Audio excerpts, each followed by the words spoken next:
乌克兰加入北约并非保障安全的唯一方式。欧洲防务自主，英法德计划取代美国在北约的地位。战场之上，苏甲战线趋于固定，俄军开始猛攻扎波罗热，俄伤亡突破90万，俄罗斯遭受2战以来的最大损失。俄本土石油设施持续起火，马里诺夫卡机场被炸。绕过匈牙利否决权，欧盟对乌支持新方式。土耳其或将重返 F-35合作伙伴项目，但是美国有一个条件。精彩资讯马上开始。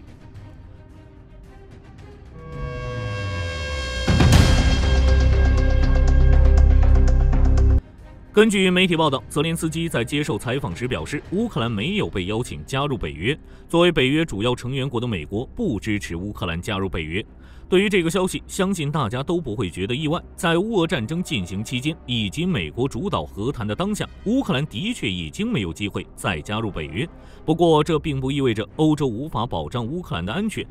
就比如火力军之前提到的，意大利建议在乌克兰不加入北约的情况下，将北约第5条扩展至乌克兰。目前这件事正在讨论中。除此之外，欧洲自愿联盟已经开始组建，它也可以保障乌克兰的安全。3月21日，乌克兰外交部发言人季希表示，目前已有多个国家正式宣布准备向乌克兰派遣军事部队，相应名单也已经确定。不过，季希并未公布具体名单。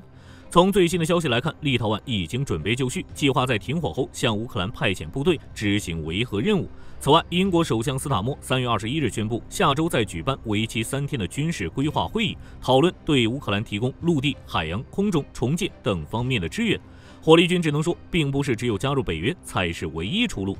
欧洲计划在5年至10年内取代美国在北约的地位。随着美国转移战略，最近已经有欧洲国家制定相关计划，从美国手中拿回欧洲军事防御的责任，其中包括向美国提出在未来5年至10年内对北约责任进行系统性的转移。英国、法国、德国等国家都参与了此次非正式的讨论，打算重塑北约安全联盟。英法德会有这样的想法，火力军并不意外，毕竟美国之前曾多次声称要退出北约，而且彭博社援引北约一名高级联盟官员的话报道，北约计划敦促其欧洲盟友和加拿大在未来几年内将武器和军事装备库存增加约30%。想要实现这些目标，需要投入大量财政支出，而美国的支出则保持不变。问题在于，英法德是否可以取代美国在北约的地位？根据英国金融时报的报道，目前北约每年的开支大约为35亿美元，美国占比15.8%，并且还在欧洲各地部署了8万至10万名士兵。弥补美国的开支比较容易，最大的难点在于士兵与装备。欧洲国家必须在保证本国防卫能力的前提下，增加部署在联盟里的士兵。根据当前的预测，欧洲需要5年到10年的时间增加支出，才能将欧洲的能力提升到取代美国的程度。最快到2025年6月，北约在海牙举行年度领导人峰会之前，欧洲就会向美国提交计划。就火力军而言，欧洲人的安全由欧洲负责，的确是可以。法国一直都在这样做。不过，也有观点认为，美国只是发表一些言论，并没有真正打算对同盟关系做出重大改变。从这方面来看，欧洲最大的问题或许不是如何增加开支，而是怎样才能统一步调。乌俄战场之上，俄军的伤亡已经突破90万。俄罗斯故意扭曲事实，以拖延和破坏解决战争的谈判。霍尔斯克方向，俄军的推进速度有所放缓。乌军使用海马斯与无人机的打击，使得俄军的进攻强度不断缩减。根据乌军第47旅发布的视频，已经先后摧毁14台俄军装备。在该地区，乌军还展示了一种怪物卡车，名为里乌里无人地面车辆。在2024年9月，乌克兰特种部队使用该武器与无人机、迫击炮对俄军阵地进行协同攻击，即使遭遇手持式反坦克榴弹发射器的多次命中，里乌里无人机依旧完成任务并返回。根据乌克兰第101领土防御旅的说法，该系统可以配合机枪与敌方步兵交战，并压制敌方射击任务。武器更新换代，乌军的战力也在提升。而普京计划在5月9日的阅兵式上展示库尔斯克的胜利。当前的乌军依旧控制着100平方公里的土地，加上乌军别尔哥罗德的攻势，火力军认为普京很难达到这个目的。可以预测的是，该地区的战线会趋于稳定。不过，在3月21日，俄罗斯国防部声称，乌军在撤离苏贾时炸毁了当地的天然气计量站与管道，该管道是俄罗斯天然气运往欧洲国家的唯一运输方式。此前每年向欧洲输送超过4000万立方米天然气，自2024年8月7日以来就被乌军控制，并将其用作安全后勤点之一。管道起火也就意味着天然气输送被迫中断。目前在欧盟里仍有匈牙利、斯洛伐克等成员国使用俄罗斯天然气。欧盟已经要求在2027年之前将俄天然气完全剥离。针对这次爆炸，俄罗斯将责任归咎于乌克兰，并声称这是对和平倡议发起挑衅。不过，根据乌克兰总参谋部的说法，是俄军对该管道进行炮击，从而引发火灾。俄罗斯正试图误导国际社会，并诋毁乌克兰。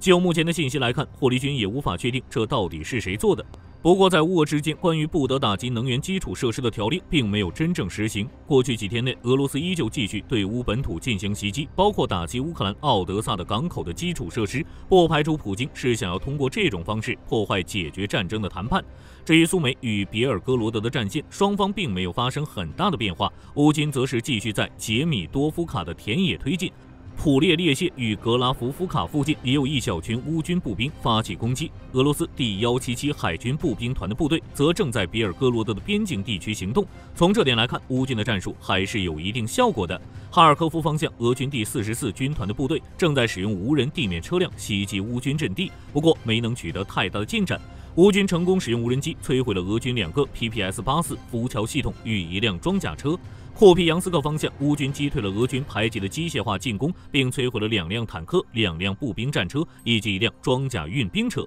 卢甘斯克方向，阿泰什游击队的成员在卢甘斯克地区发现了一个俄军的临时弹药库，该地区已经被乌军袭击，基本成为废墟。俄罗斯指挥部将弹药部署在该地区，或许是认为没有人会炸一片废墟，但事实证明哪里都不安全。目前，阿泰什游击队已经将坐标与乌克兰国防军共享，接下来对其发动新打击了。西韦尔斯克方向，乌军旅级发言人表示，由于缺少装甲车辆，俄军士兵以摩托车和民用车辆集群发起进攻，甚至这些士兵还需要用自己的钱去购买车辆。不想购买的话，那就需要在执行战斗任务之前步行5公里至10公里的距离，直到抵达接触线。3月22日，泽连斯基访问顿涅茨克地区，并在红军村地区会见了无人机部队的指挥官。就该地区的战况来看，俄军频繁使用光纤无人机，导致出现乌军车辆被光纤缠住的情况。对于乌克兰而言，这并不是一个坏消息，这也就意味着俄军发起进攻时也会出现这种情况。就乌俄当前的战况来看，反而将重点放在了扎波罗热方向。乌克兰南部国防军发言人弗拉迪斯拉夫·沃洛申表示，库班是乌南最活跃的地区。自春季以来，俄军已经在该地区进行了150次袭击，目标就是将扎波罗热市纳入火炮打击范围，并破坏扎波罗热的后勤路线。在俄罗斯看来，乌军已经将部队转移至库尔斯克与红军村，扎波罗热会是一个突破口。不过，在该地区作战的乌军第128山地突击旅，这是乌军最有经验的部队之一，目前正在使用无人机对抗俄军攻势，局势已经趋于稳定。当然，就算是俄军突破前线的防御，乌军也毫不在意。不知道大家还记不记得，火力军之前聊过，乌军已经在扎波罗热前线部署了龙牙防线，完全可以阻挡俄军进一步的攻势。从俄军的进攻来看，普京这是想要夺取更多的土地，从而在谈判时获得更大的主动权。这也从侧面证明，俄罗斯的目标依旧是乌克兰的土地。赫尔松方向，乌军第14无人机团在前线发现俄军的 BM-27火箭炮，并立刻使用海马斯将其摧毁，导致弹药殉爆。3月22日，乌克兰总参谋部报告称，自乌俄战争爆发以来，俄罗斯的伤亡人数已经突破90万。乌克兰和欧洲国防官员估计，俄罗斯每月的伤亡率在2万名至3.5万名士兵之间。在3月份，乌克兰旅级指挥官曾表示，俄军每个月向乌克兰额外部署3万名至3.5万名士兵。俄军之所以会出现如此高的伤亡率，主要原因就是训练不足以及对乌军武器不够熟悉。英国情报部门指出，俄军可能阵亡了20万至25万名士兵，这是俄罗斯自二战以来的最大损失。战场之外，克拉斯诺达尔边疆区遇袭的俄罗斯油库依旧在燃烧，俄军马里诺夫卡机场被炸。根据基辅独立报的报道，3月19日，乌军对克拉斯诺达尔边疆区的石油转运站发动无人机袭击，导致燃起了大火。过去2天后，大火依旧在持续。报道称，这次袭击中损坏了一条连接储油罐的管道，最初仅引发了一场占地约20平方米的大火，但是在灭火的过程中，由于燃烧的油箱减压，石油产品爆炸并释放出燃烧的石油。现在大火的覆盖面积已经达到1万平方米。在俄罗斯的能源出口中，该转运站极为重要，它是里海管道联盟系统的一部分，每年泵送多达600万吨石油。这次大火结束后，不知道俄罗斯需要多久才能恢复生产。在3月21日，乌军还使用无人机袭击了俄罗斯伏尔加格勒地区的马尔诺夫卡机场。虽然该地州长宣布成功击退无人机袭击，但该地区传出一系列爆炸声。马里诺夫卡机场属于俄军侦察机和战略轰炸机的驻地，具体损失暂时未知。3月21日，乌克兰空军报告称，俄军从库尔斯克和布良斯克发射了214架见证者与其他无人机，其中乌军击落了114架，81架无人机由于电子战干扰未能击中目标。欧盟绕过匈牙利，持续对乌提供支持。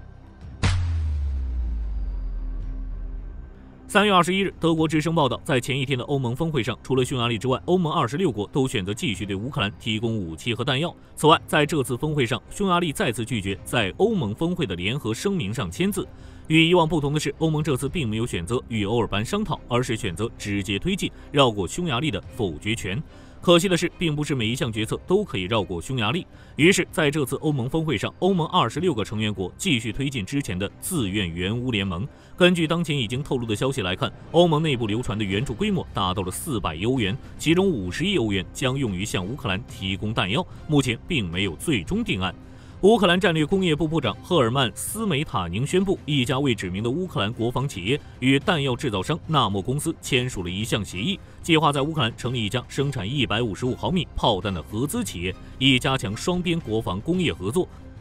土耳其或将重返 F-35合作伙伴项目，但是有一个条件。根据媒体报道，特朗普与埃尔多安的通话中表示，有兴趣敲定价值230亿美元的军售案，其中除了40架 F-16战机外，还要升级79架土耳其战机的现代化套件，并且特朗普表示，土耳其可以重返 F-35合作伙伴项目，但是就有一个条件，那就是放弃 S-400。有消息人士称，土耳其需要拆卸 S-400，或者将它重新安置到美国在土耳其的基地，确保 S-400无法收集到 F-35以及北约的其他信息。土耳其政府最近的通话记录显示，埃尔多安告诉特朗普有必要完成 F-16采购流程，并敲定土耳其重新参与 F-35项目。不过，现在正值土耳其考虑英国提议购买台风战机之际，未来如何还说不准。那么，在可汗战机已经首飞的当下，土耳其需要采购 F-35吗？答案很明显，需要。2024年，土耳其宣称其5代机可汗战机完成了首次试飞。根据土耳其方面的计划来看，可汗战机将陆续生产3架原型机，并同时进行升级改造。首批量产型可汗战机将在2028年完成开发，并交付给土耳其空军使用。如果可汗战机的性能可以达到5代机的水平，那么土耳其的确可以不用考虑 F-35。只是问题是，可汗战机有点拉胯。从设计与性能的角度出发，它并没有真正达到5代机。可汗战机大幅借鉴了 F-2的气动外形与机体设计，连 DSI 进气道都保留了下来，但发动机与弹舱方面也有问题。可汗战机的发动机使用的是美制 F110发动机，动力略显不足。弹舱方面，可汗战机比韩国的 KF-X 好一点，但问题在于它太小了，只能容纳2枚萨卡尔小型空射巡航导弹，该导弹的重量只有70公斤。如果想要加强作战能力，可汗战机恐怕还要加装武器挂架。在这种情况下，土耳其的确可以购买 F-35，只是土耳其是否会放弃 S-400，暂时还没有确定，我们拭目以待。根据美国防务新闻报道，美军将再次向太平洋地区部署中程导弹系统。美国陆军第3域特遣部队指挥官迈克尔·罗斯上校在接受采访时表示，该部队将于今年正式接收第2套提风中程导弹系统。根据报道，美国陆军目前有3支多域特遣队，其中有2支部署在太平洋地区。据了解，提风中程导弹系统于2020年9月首次公开，在此后不到3年的时间就具备了作战能力。由洛克希德马丁公司研制，本质上是将 MK4锤发系统搬到陆地机动车辆上，能够发射标准溜与战斧巡航导弹，可以攻击500至2000公里内的各种目标。一套完整的武器系统包括4辆导弹发射车、1辆指挥控制车，以及配套的导弹装填车、吊装车与电源支持车等，能够借助C-17运输机进行全球快速部署。美国陆军导弹与空间项目执行办公室表示，在2026财年至2028财年期间，美国陆军还将为多域特遣队提供3套提风导弹系统。援引中新社莫斯科报道，3月18日，俄罗斯国防部发布通报称，一架米28直升机在当天执行例行飞行任务时，在列宁格勒州境内坠毁，坠毁地点位于远离居民点的人烟稀少地带，机组人员全部遇难。俄罗斯国防部表示，直升机没有携带弹药。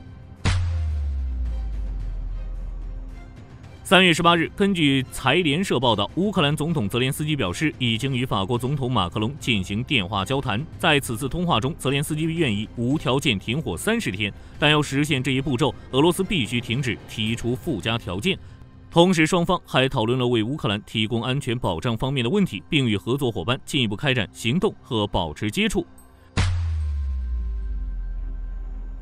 援引彭博社3月18日报道，在美俄领导人当天通话前不久，英国外交大臣戴维拉米表示，当天与欧盟外交与安全政策最高代表卡拉斯举行会晤，讨论了在俄乌全面停火之前向乌克兰提供更多军事支持的可能性。稍早时候，拉米曾呼吁俄罗斯同意无条件停火，同时警告称，在达成持久和平协议之后，不能允许俄罗斯借助停火重新武装军队。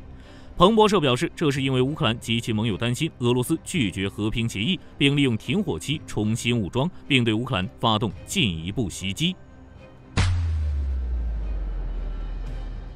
根据媒体报道，3月18日，针对没收委内瑞拉总统马杜罗专机一事，美国司法部向佛罗里达南区联邦地方法院提起民事诉讼。据了解，2024年9月2日，美国在多米尼加共和国扣押了一架马杜罗经常使用的飞机。美国表示，委内瑞拉采购的这架飞机违反了美国相关制裁与出口管制规定。美国司法部发表声明称，这架飞机是在2023年通过第三方出售给委内瑞拉，这是被偷运出美国，供马杜罗及其亲信使用，违反了美国对委内瑞拉的制裁。对此，委内瑞拉政府谴责了美国政府的强盗行为，并称其犯罪。委政府保留所有追究美方法律责任的权利。